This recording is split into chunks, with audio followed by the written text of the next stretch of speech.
Fala turma, tudo bom? Todo mundo sabe que para evoluir precisa progredir carga, mas nem todo mundo sabe fazer do jeito certo. Nesse vídeo eu vou mostrar como você vai organizar a sua progressão de carga. Se você progredir da maneira correta, o seu físico ele vai ser transformado. O que é a progressão de carga em si? Ela pode ser feita de duas maneiras. Primeira maneira e mais comum é fazer progredindo o peso. Por exemplo, você fazia um exercício com 10 quilos e aí você aumentou para 11 quilos. Você progrediu a carga. Mas também ela pode ser feita pelas repetições. Um exemplo simples. Você fazia 12 repetições com 10 quilos, você passou a fazer 13 repetições. Você aumentou uma repetição. Isso também é progressão de carga. Esses dois tipos de progressão, eles andam juntos lado a lado. E nesse vídeo você vai entender isso. Então, o que você vai fazer? O primeiro passo é começar a anotar os seus treinos. Se você não anota os seus treinos, você provavelmente está perdido. Você pode começar a anotar os seus treinos em diversos locais. Aqui na consultoria, eu utilizo o aplicativo, onde dá para anotar pesos e repetições, e também observações que você pode fazer ali durante o treino. Mas tem gente que utiliza outros meios também para fazer essas anotações, como por exemplo o bloco de notas do celular, o WhatsApp. Eu já utilizei essas duas formas e você também pode utilizar ali um caderno, uma caderneta. É muito comum ver alguns fisiculturistas fazendo o uso dessas cadernetas, né? Por exemplo, Dorian Yates, Mike Mentese, que foram pessoas que foram precursoras desses tipo de anotações e que pregam muito essa parte de anotar para saber o caminho que você está seguindo. E o que você vai precisar, basicamente, é anotar. Você vai precisar anotar a quantidade de pesos que você fez em cada série e em cada exercício, a quantidade de repetições. Você também pode anotar a qualidade da série. É muito importante que você anote para que você consiga, no próximo treino, montar um cenário igual. Por exemplo, se você usou algum acessório, um strap, uma faixa de joelho, cotovelo, uma faixa de punho também no supino, você também anota para você saber que você utilizou aquele acessório e aí quando você faz aquele mesmo exercício na outra semana, você utilize novamente. Se você teve a ajuda de alguma pessoa, então você anota que em quantas repetições a pessoa ajudou você, para que você tenha uma métrica e consiga fazer uma repetição a mais sem ajuda ou tentar fazer sem ajuda. Assim também é um método válido de evolução. Outra coisa que é muito importante anotar é a qualidade e você quantificar a série, né? No caso, se você conseguiria fazer mais uma ou duas repetições com aquele peso, você tem noção que você deixou algumas repetições ali na reserva, ou seja, você tinha mais energia ainda para gastar e aí você preferiu guardar, né, essa energia por algum motivo, por segurança ou algo do tipo. Então, no próximo treino você já tenta trabalhar isso e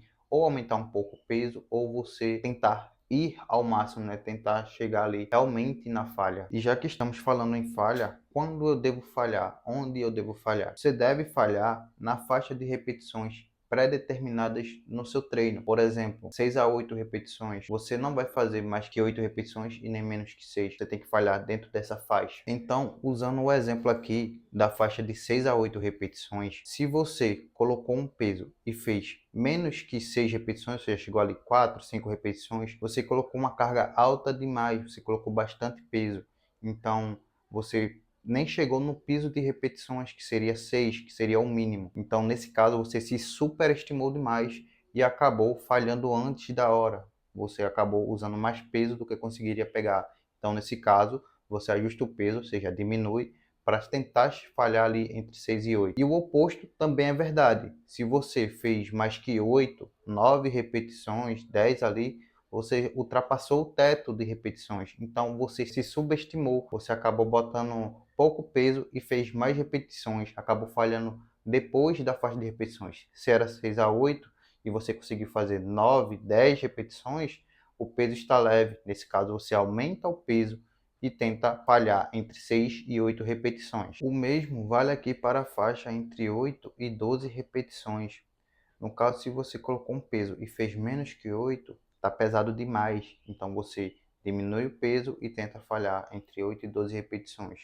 E se você colocou um peso e viu que sairia mais que 12 repetições, aí é porque está leve. Você aumenta ali um pouco o peso para poder falhar entre 8 e 12 repetições. Vale lembrar que esses ajustes eles devem ser feitos de 2 quilos, somente em exercícios comuns, supinos, agachamento, levantamento de terra, stiff, elevação lateral, que é um exercício que usa só a articulação do ombro. Mas também existem outros exercícios, como por exemplo leg press, né, que a gente consegue fazer esses ajustes com mais peso, né, aumentar ali de 5 de cada lado para poder fazer esses ajustes. Então, como a progressão de carga se parece na realidade? Vou te dar o exemplo aqui de um supino, utilizando aí a faixa de 6 a 8 repetições. Digamos que você está fazendo supino com 10 quilos. Então, na semana 1, você usou 10 quilos e fez 6 repetições, ou seja, falhou em 6. Então, na semana 2, você usou os mesmos 10 quilos e fez 7 repetições, ou seja, ganhou um pouco de força e aumentou uma repetição. Na semana 3, você usou os mesmos 10 quilos e fez 8 repetições, conseguiu fazer 8, ou seja, ganhou mais um pouco de força ali e conseguiu fazer 8 repetições. Aqui já está na hora de você aumentar o peso, você já atingiu o teto de repetições, que seria 8. Se a faixa é 6 a 8, o teto é 8 e o piso é 6. Então na semana 4, você utilizou 12 quilos, ou seja, aumentou o peso, mas só conseguiu fazer 6 repetições, mas aí você progrediu o peso. Então, qual vai ser o seu novo objetivo a partir dessa quarta semana? Você progrediu as repetições, então você repete o que você já tinha feito. Se você fez 6, na outra semana tenta fazer mais uma, na próxima mais uma e assim vai. E aí, quando você chegar no teto de repetições, você aumenta o peso novamente. E aí você vai ficar repetindo isso infinitamente. Uma observação que eu gosto de fazer é que nessa semana 3, onde você usou os 10 quilos e fez 8 repetições, você chegou ali no teto. Na semana 4, falei que você aumentou para 12 quilos. Isso é uma hipótese. Você poderia manter os 10 quilos e fazer 8 repetições novamente, porque aí você estaria utilizando uma coisa que a gente chama de consolidação. E aí na semana 5 você poderia aumentar para 12 quilos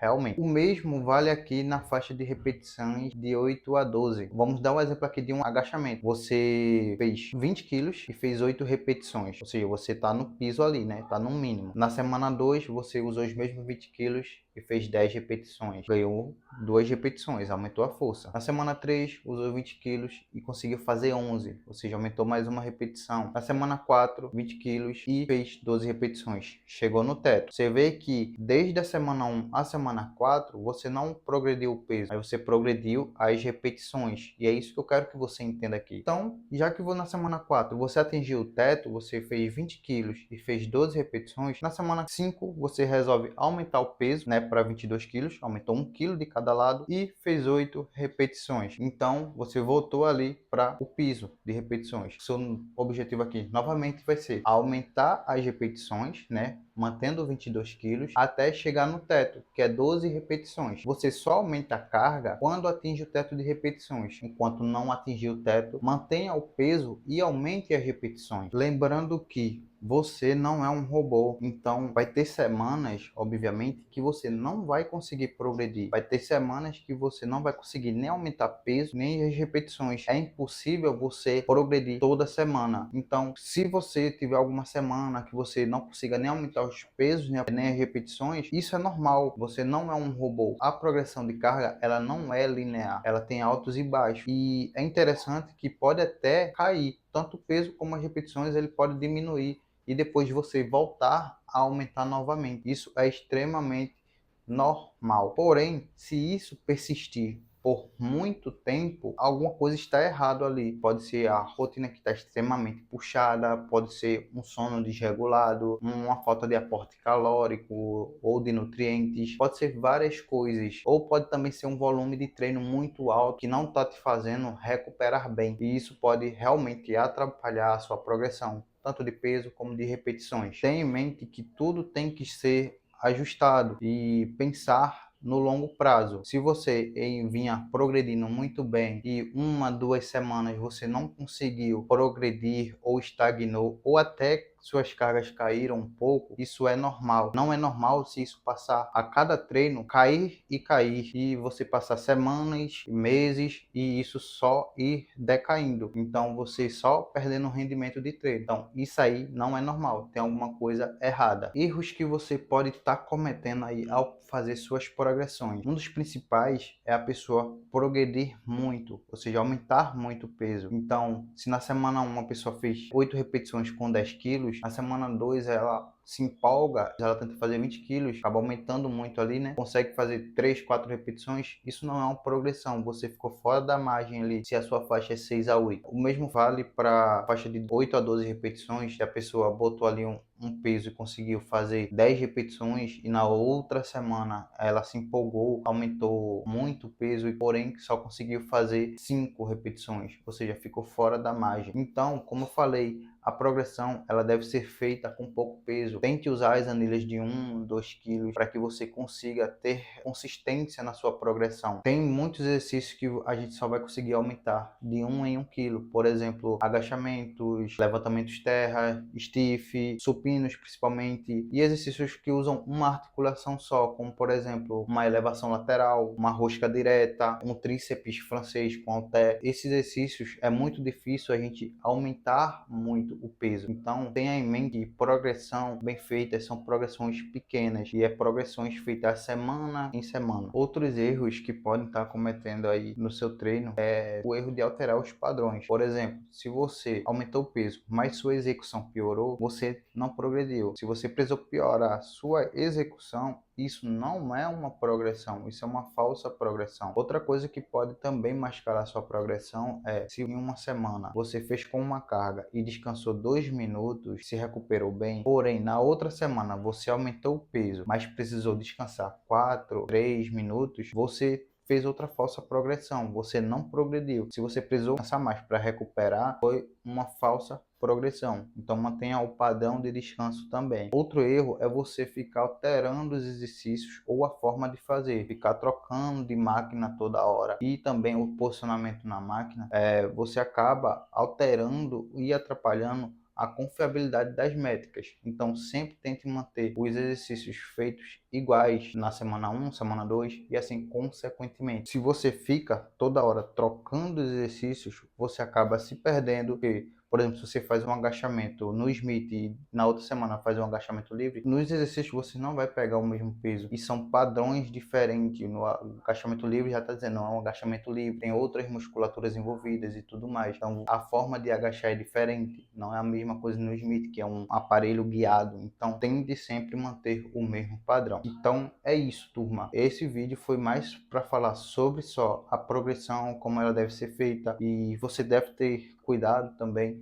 né? Não é só sair por aí aumentando o peso. Você tem que progredir? Tem, mas tem que ter todo um padrão ali a ser executado. Então, tamo junto e até a próxima.